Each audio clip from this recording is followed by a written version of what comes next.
Est-ce qu'il vous arrive que votre enfant n'écoute pas vos consignes que vous lui donnez, que vous devez souvent les répéter? Bien, sachez que vous n'êtes pas seul. Et c'est justement de ça qu'on va se parler dans notre capsule.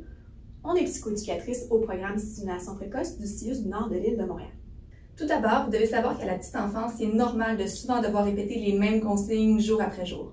Les enfants sont en apprentissage. C'est tout qu'un défi pour eux d'apprendre à écouter les consignes du premier coup. Leur cerveau est en plein développement et c'est difficile pour un enfant de contrôler les gestes, les émotions, les pensées. Ils ont besoin de votre aide et de votre soutien pour faire les différents apprentissages. Puis il faut se le dire, ça fait partie de leur rôle d'enfant de ne pas toujours écouter les consignes. D'un autre côté, comme parent, c'est vrai que ça peut créer de la frustration puis un sentiment d'impuissance lorsque les consignes sont ignorées. Mais ça ne veut pas dire qu'il n'y a rien à faire et que vous êtes condamné à toujours répéter. Une chance.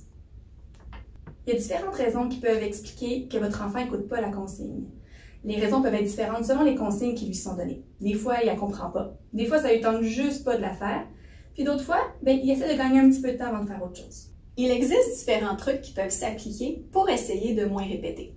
Par contre, il est important de choisir ceux qui s'appliquent aux différentes raisons que vous aurez essayé d'identifier. Pour les identifier, prenez le temps d'observer votre enfant et tout ce qui se passe avant que votre enfant n'écoute pas votre consigne, c'est-à-dire le contexte. Une fois que vous voulez donner une consigne à votre enfant, assurez-vous qu'il est calme, que son attention n'est pas occupée à autre chose. Approchez-vous de lui, mettez-vous à sa hauteur. Assurez-vous d'avoir un contact visuel. Dites votre consigne dans des mots simples qu'il comprend, une idée à la fois. Et accompagnez votre consigne d'un geste pour la rendre encore plus concrète. Ainsi, votre enfant va savoir exactement ce qu'il doit faire. Exemple, c'est le temps de ranger les jouets, en pointant les jouets. Donc, il va savoir quel jouet ranger en mettant l'emphase aussi sur un mot-clé dans la consigne.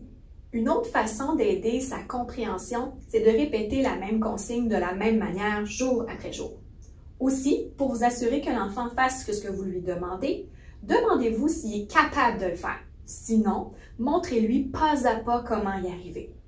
Dans certains moments, on peut encourager l'autonomie de l'enfant en lui proposant 2 ou 3 choix. Par exemple, veux-tu jouer avec ton auto ou regarder le livre? Veux-tu manger dans l'assiette rouge ou dans l'assiette bleue?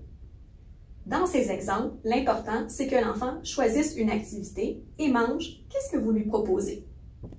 Il est très important de féliciter le résultat tout autant que les efforts que l'enfant fait, aussi petits soient-ils. Exemple, c'est super de ramasser les blocs, même s'il a oublié la moitié du casse-tête à côté. Pour éviter de répéter la même consigne plusieurs fois, après un rappel de la consigne, vous pouvez annoncer une conséquence que vous allez lui donner si vous devez répéter une 3e fois. Exemple, votre enfant est toujours debout sur le divan. Vous voulez qu'il s'assoie. Vous lui dites « Assieds-toi sur le divan, sinon descends ». Si l'enfant ne le fait toujours pas, vous appliquez la conséquence annoncée. Dans ce cas-ci, vous lui descendez du divan. Un des trucs primordiaux à travers tout ça, c'est que les 2 parents appliquent les mêmes trucs de la même façon.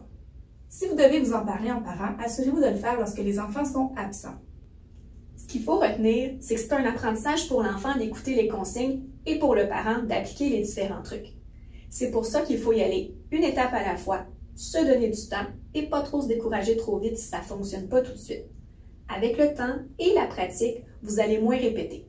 Soyez fiers de chacun des petits pas que votre enfant fait et des vôtres. En souhaitant que les conseils qu'on vous a donnés vous ont été utiles, n'oubliez pas, chaque enfant est différent. Si vous avez besoin d'aller un petit peu plus loin sur le sujet, renseignez-vous auprès de votre CLSC sur les différents services qui sont offerts aux familles.